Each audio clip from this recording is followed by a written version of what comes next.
Uy, kaibigan! Bakit ka andito? Alam ko na. Gusto mo rin bang malaman kung paano at kung ano ang mga iba't ibang tutorial online? Kung ganoon ay nandito ka sa tamang channel mga kaibigan. So in this channel is nagtuturo ako ng mga iba't ibang mga tutorial online. Sa video na ito, ituturo ko sa inyo kung paano nga ba i-register ang ating Globe o TM na SIM card. Napakadali lang yan gawin, sundin lamang ang steps na ituturo ko sa inyo ngayon.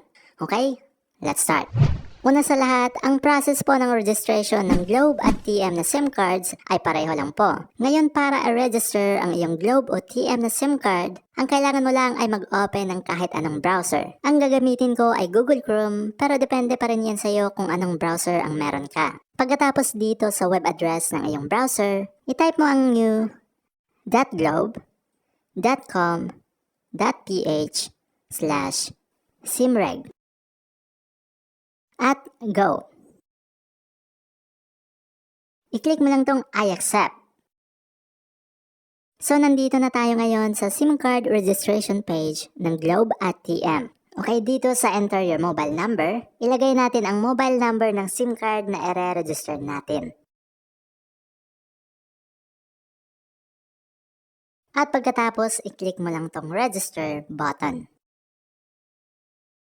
May ita-text sa mobile number mo na 6 digits verification code. Need nila i-verify para malaman nila na ikaw talaga ang may-ari ng SIM card. At ito na nga, dumating na yung message. Ito yung verification code. Ang gagawin natin ay i-type natin yan dito.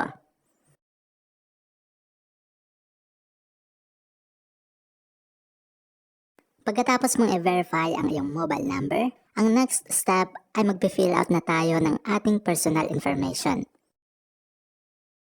So dito ilagay mo lang ang iyong first name o ang iyong pangalan. Ilagay mo rin ang iyong middle name. At ang iyong last name o apelyido. Ilagay mo rin ang iyong suffix. Kung ikaw ay senior, junior, the second, the third, or the fourth. Pero kung wala kang suffix ay pwede mo lang laktawan yan at mag-proceed sa next box. Pagkatapos dito, ilagay mo rin ang iyong birthday.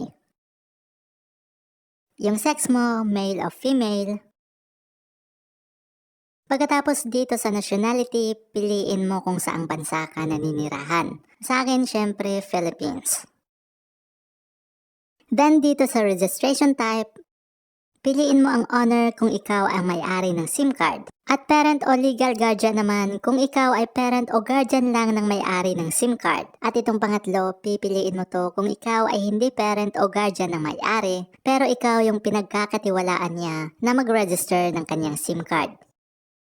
At proceed na tayo dito sa iyong complete address. Ilagay mo ang iyong unit number, house number, o building name. Kung wala, ilagay mo lang ang NA, means not applicable.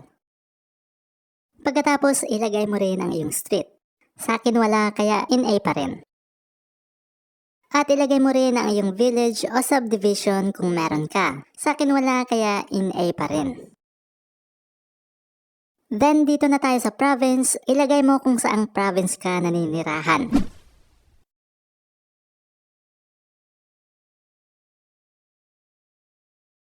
Ilagay mo rin ang city o municipality mo.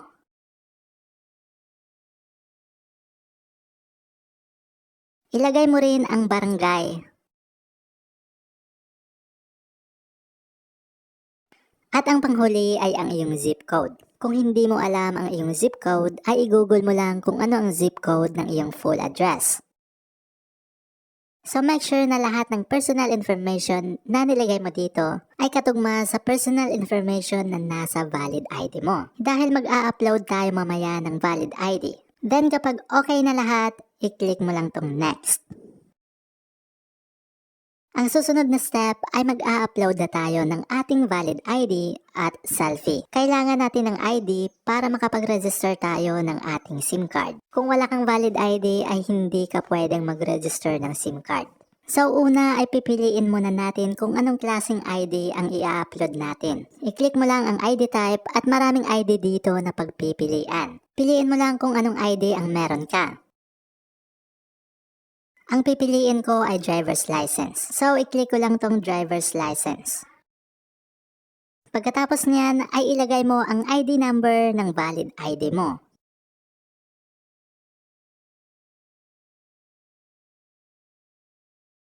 At dito i-upload na natin ang picture ng ating valid ID. So picturean mo lang ang iyong valid ID at i-click tong upload/take a photo. Pagkatapos hanapin mo ang picture ng iyong valid ID at i-click ito. Hintayin mo lang na ma-upload yung picture ng valid ID mo. At yan, lumabas na yung picture, it means na upload na yung valid ID natin. Sa pagkuha ng picture ng iyong valid ID, ay make sure na malinaw at nababasa ang lahat ng information sa valid ID mo. Sa mga nakakaranas ng error sa pag-upload tulad nito, yan ay file size limit. It means masyadong malaki yung picture na ina-upload natin. Dapat hindi lalagpas ng 2 MB yung file size ng picture. So para ayusin ang error na ito, ay may tutorial ako kung paano paliitin ang file size ng iyong picture. Nilalagay ko lang ang link ng video sa description. At kapag tapos ka na sa valid ID, ay kailangan mo rin mag-upload ng iyong selfie. So mag-selfie ka lang at pagkatapos i-click mo itong upload/take a photo. Then hanapin mo ang iyong selfie picture at i-click ito.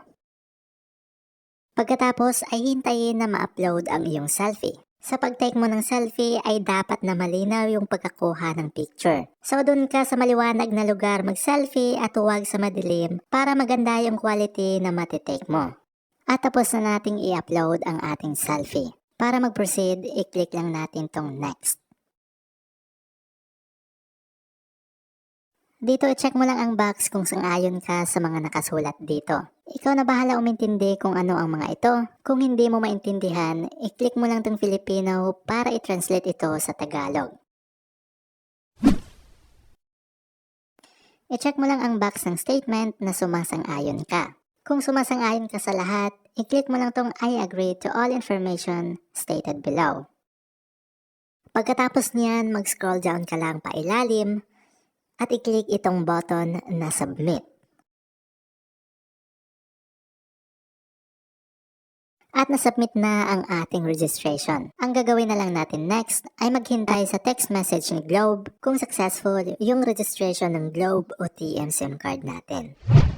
So ito na nga, after 20 minutes ay nag-message na sa akin si Globe na successful daw yung registration ng aking SIM card. At huwag mo rin kalimutan na i-copy o screenshot yung reference number ng registration mo. Magagamit mo yan sa future kung sakaling need mo ng patunay na naparehistro mo ang iyong SIM card.